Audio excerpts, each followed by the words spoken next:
Hey guys, today I wanted to talk about what stats to get on which piece of gear, and for two different builds actually. For my build, which uses a shield and stacks, both crit chance and crit damage, and the other build is a double tornado.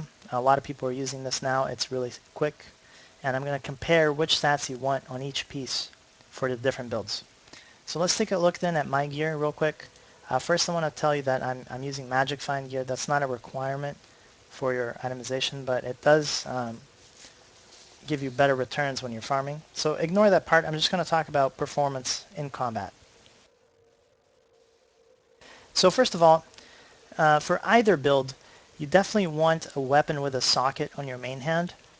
And if you can afford it, natural crit damage gives you a big performance boost.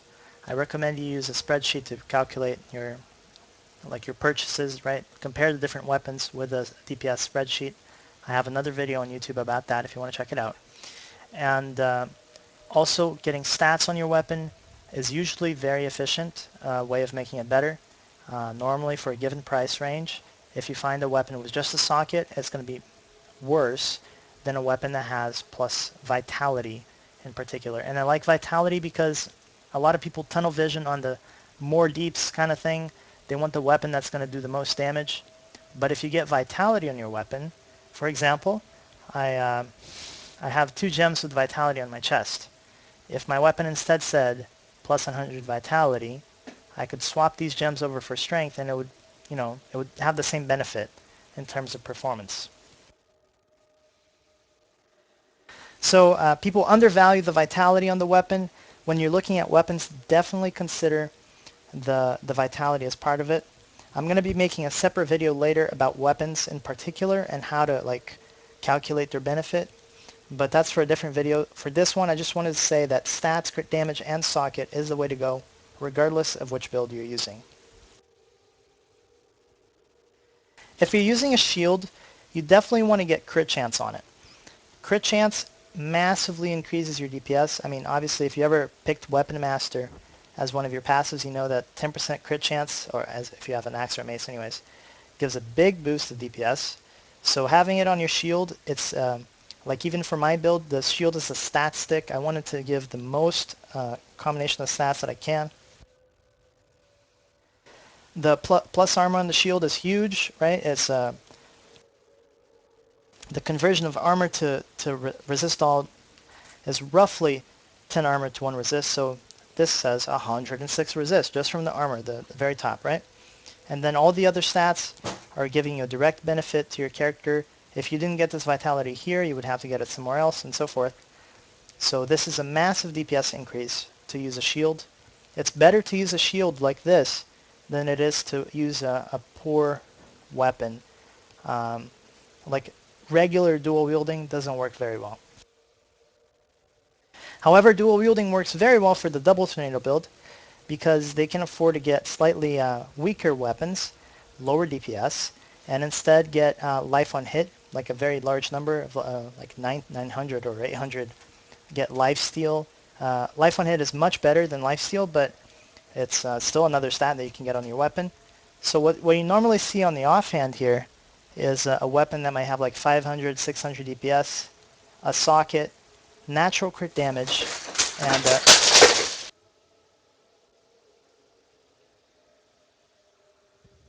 and as big an amount of life on hit as you can get. So 600 plus, right? Then for the boots, both builds want move speed, but it's more important for the double tornado. And you also want strength, vitality, and all resist. So this would be a standard boots for either setup. It really helps to have move speed if you're using a shield. It really helps to have the move speed to catch up to ranged enemies, chase goblins, run away, do whatever you have to do. It's a huge, huge benefit. I wouldn't sacrifice the move speed for another stat. So I'd prefer to actually lose the vitality on this boot if I had to, rather than losing the move speed. And I recommend you at least try it out. Maybe you'll see what I'm talking about, and you'll never go back. Next, we have the pants. Depending on which build you use, you're going to value all resist differently. My build with the shield values the big stats like vitality very highly because my source of healing is from revenge, healing globes, and so forth. So these are percentage-based heals. The more health you get, the more you heal. So if you just think about having a bigger health pool, that actually also at the same time increases your healing received per second. So stacking up to like 60k HP is a good strategy for just making you tankier, right? It's not just giving you a bigger health pool to work with, it's also increasing the amount of healing that you get. However, on the double tornado build, most of the healing they receive is from life on hit, and there's a big stream of that coming in. So your actual health pool doesn't matter as much, so you can afford to go down to like 40k HP or something like that. Instead, you want to get all resist on your pants for that build. And instead of getting something like this, my pants has like 400 and close to 450 between strength and vitality. So they would instead search for something that had a little bit less stats, maybe 350, but then have the all resist on it. And those are hard to find. I think crafting for pants is bugged at the moment. Like you can't get more than one socket. Maybe they fixed that. I don't know. But there's a lot less pants out there than other pieces. In fact, if you're looking for pants, I recommend you search for only one socket if you want it, because that way you can actually see the crafted pants. And on the rings, I mean, really good spot to get life on hit, really good spot to get crit damage. I think it actually changes depending on what build you want. If you're using the double tornado, then you have a lot of crit damage because you have both weapons with crit damage, right? Meanwhile, my build has crit damage on the main hand, crit chance on the offhand. To get the maximum benefit from crit chance and crit damage, if you remember this from my DPS equation video, you want to get both of these numbers equally high. And by that I mean usually a 10 to 1 proportion between crit chance, or I guess 10 crit damage to 1 crit chance. So say that you have 40 crit chance. That means that around 400 crit damage would give you the maximum benefit. If you're under that, then that's the stat that you want to prioritize. It will give you the biggest benefit. For example, if you have 40 crit chance and 300 crit damage, then getting 10 crit damage will give you more damage than 1% crit chance. With that in mind, I recommend then crit damage on both rings, crit damage on the amulet, and I mean everywhere else that you can really, which is the gloves. Crit chance is better for the double tornado build, so you'll want to have rings and amulet with crit chance because you have a second weapon with crit damage boosting that up, and you've also lost the shield that gives you 10. So I think these the skull grasp and the bulk athos are pretty strong. You can get attack speed on the bulk athos for not too much, and also the skull grasp just has so much strength on it. So both of these are very strong. This strong enough that even though for my build crit damage would be better, the 4% crit chance and the increased damage against elites and everything else this ring is bringing makes it really, really strong. But it's even better for the double tornado build, right? Because the crit chance is stronger for them. And if you can't afford these, I mean, the skull grasp is around 30 million at the time that I recorded this, and also this Bolcathus would probably be around 4 million. This one here has a magic find on it, but you can get some stronger offensive ones with like more strength or a socket or whatever, give you a benefit there. And then on the belt, you want to always have high resist all and high strength if you can, and also it's a good spot to try to get some life percentage. Also pickup radius, it's a stat that's very important for the tank build because usually you're not moving around, right? You will leap in, pop your wrath, and start killing stuff without moving, and the stuff that you're killing is dropping the globes right around you. So it's actually very important to have pickup radius if you're using this build, because that allows you to siphon in those health globes and receive the healing while you're fighting without having to move around. If you have Wrath up and you're walking, that means that you're not getting the benefit from the increased damage. It's like you're wasting that time of your skill. So you really want to be standing still and attacking the whole time, getting the maximum DPS that you can during the Wrath. So the pickup radius allows you to stand still. It's basically why it's so good. I definitely recommend at least one piece, and it has to be 6 yards or more. Otherwise, certain enemies will drop it too far away from their body and you can't pick it up. So at least 6 yards. And the belt's a good spot to put it on because there's only a few stats that you want here, right? The belt has, actually I should talk about this a little bit then. The belt and the shoulders have big rolls of strength that can go up to 200, and then you can get a double roll of strength, so a theoretical maximum of 300 strength on these pieces, even though I've never seen that. It would be 1 in 20,000 would have that. Meanwhile, the pants and the chest can have big rolls of vitality. So again, theoretically possible to see 300 vitality on the top there for both of these. I'm not sure how the Blackthorns works because it has some natural vitality. It might be possible to see even higher here. I don't know. But anyways, you want to make sure you have big rolls of the stats that are strong for that piece. So strength on the belt, strength on the shoulder, and like near 200 if you can. Same thing for the chest and the pants. Big numbers there. That means that it was a well-rolled piece, and it's going to give you the maximum benefit from that piece that you can get. So finally, I also managed to get lifesteal. This belt's very expensive because lifesteal only comes on mighty belts, and mighty belts only go up to item level 62.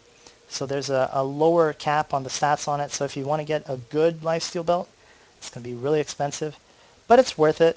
I value lifesteal at about, if you have a 3% piece, which this isn't, then for every 10k DPS that you have, it's worth around 100 life on hit. And mind you, that's only for my build, and only if you use Warcry instead of Overpower, which I'll talk about in another video. But it's still very powerful. I mean, I have like 50k DPS, so like 500 life on hit on my belt seems like amazing, right? But for the double tornado, lifesteal is still good, but most of the damage, most of the healing comes in from life on hit, so it's not as important for them. Still a good stat to have. Okay, so let's look at the bracers next. You definitely want to make sure to get crit chance on your bracers. It's one of the few pieces that can have it. Getting strength, vitality, and resist all is also very strong. If you want a strategy for finding pieces that have multiple stats like this one, search only for crit chance, resist all, and vitality. And then since strength is the top one of the list, you scroll down like one by one, and if it doesn't have strength at the top, then, you know, it's an easy way to sort them without having to look through each stat of every piece. Then the chest is, the triple sockets makes it possible to have much bigger stat combinations here. This one has relatively high numbers. If you're using double tornado, you might want to try to get all resist again, but it's going to make it very expensive. I mean, I'm sure if you try to search for high stats plus all resist, you've seen how expensive they can get. I think a decent one might start costing like 5 million gold right now. But if you want to get one with just big numbers like this, you can get it for a lot less. This particular chest piece was very expensive, but that was because of the magic find. It's kind of a separate issue. Okay, chest pieces are also good for life percentage. You can have quite high numbers there. Try to get some of that stat when you can. I like to get at least 30% life when I can, so between the shield is a very good spot, and the chest piece, the amulet can have some. You can get smaller numbers on the belt and shoulders. Those are really nice. So next I want to talk about the gloves, and there's a lot of crafting going on for gloves right now. You can get 3 very important stats on the gloves for damage is attack speed, crit chance, and crit damage. I like to get at least 2 when I buy a glove, even if I have to go slightly lower numbers, like instead of 8.5, I might go down to like 6.5 or something. And because combining both of those is still going to be stronger than just one, even if it's a higher number. Since so many gloves are being crafted, then it is possible to find ones that also have all resist, like mine here. And I find that all resist is a very strong stat, and I prefer to try to get it on the gloves than on the chest or the pants. There's a certain minimum amount of resist that you want to have if you're trying my build. Around 500 before Warcry is probably a good place to try to reach. You don't have to get it all through resist all like this. You can also piece together, say, one piece of fire resist, one piece of physical resist, and one piece of arcane resist. That's good enough. Those are the main sources of damage, so, or at least the scary ones. So if you can protect yourself against those, that's almost as good enough as all resist. That means to reach 500, you're probably going to have to get some all resist on your gloves. And I managed to do that here. So I'll show you a different example without the magic find. These are my non-magic find gloves. So instead of the attack speed, here I have strength and vitality. Again, these are very expensive. If you don't have that much money to spend, you can try to find only vitality or only strength in addition to the other stats. But in any case, there's lots of gloves out there. You can probably get some that have the stats. They'll just be lower numbers if you're low on money. So the shoulder can have exactly the same roles as the belt. So it's basically a mirror. You can't get lifesteal here, obviously, but everything else is the same. And I like to get the big strength, the big resist, and it's also a good spot for pickup radius. I managed to do that here, and it's makes it really hard to replace the shoulder because every time I want to get a new one, it also needs to have pickup radius. It's kind of it's annoying, but yeah, it's a great spot to do it because everywhere else you want so many stats already. There's no crit chance or crit damage on the shoulder, so you might as well try to find the pickup radius there. For amulets, my build uses crit damage on it, and this particular amulet here doesn't have life on hit, but I do recommend that. Since I'm using the Blackthorns breeches, I also had a Blackthorns medal to go with it. The 2 set is pretty strong. If you happen to get the breeches, then you might want to try to get a medal to go with it, just for the extra power. But remember that these here get very expensive if you also want crit damage. So you might not be able to do this. It might be in your best interest to instead just get another amulet. But I do try to get crit damage and life on hit if you're using my build. If you're using the double tornado, then instead you want crit chance and life on hit. And of course, on top of that, you want all the good stuff that you can get. Just look through all of them. I mean, you can get a double crit, right? Crit damage and crit chance, but that makes it super expensive. You can get all resist. You can get life percentage, high amounts of vitality and strength, plus damage. There's so much good stuff out there. Amulets are about getting the biggest benefit that you can. They can have up to 6 huge stats on them. So it's, yeah, you can get a very strong amulet, or you can get a medium amulet for not too much. So whatever fits your budget. Finally, we got Helms, and getting Helms, I definitely recommend the crit chance on them. It's worth a lot of strength. I think for me right now, maybe each point of crit chance is worth about 25 strength or so. So just that 4.5 over there is worth a ton of strength, right? I definitely recommend that you try to do the same. Getting a resist all as well and the socket makes it very expensive. So you might want to try to get just maybe strength, vitality, crit chance, and a socket. You might get a home like that for like 500k or maybe less. Or instead of that, maybe you can get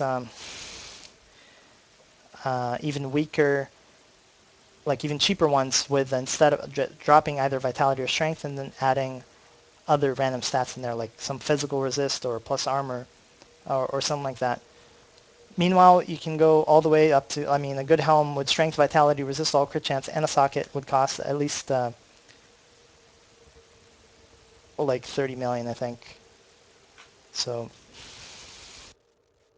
and also one last point I want to talk about here is that you definitely want to put your search parameters within the level at which a level 62 item could reach, and probably a bit lower so you get some range in there, because the crafted items can be good enough. You don't want to exclude them when you're searching, so make sure to allow for that possibility. I'll just give a quick example on the gloves, since this is one piece that you definitely should look for the crafted version. The maximum amount of crit chance the crafted one can have is 8.5, so maybe you want to search for 7, right? The maximum amount of crit hit damage is 35%. Maybe you want to search for like 28 or something like that. Give it some room so that you can see several of them, and make sure, like you might want to research a table of all the different values that the crafted ones can have, but make sure you're searching under that so that you're not seeing only the premium items that are going to be too expensive. That's about all I wanted to talk about in this video. I hope this gave you at least a guide on what to look for where. I mean, my gear here is obviously really strong, and a lot of it's itemized for Magic Find, which is not for everyone. But I hope this gave you at least some pointers on how to itemize your gear. Thanks for watching.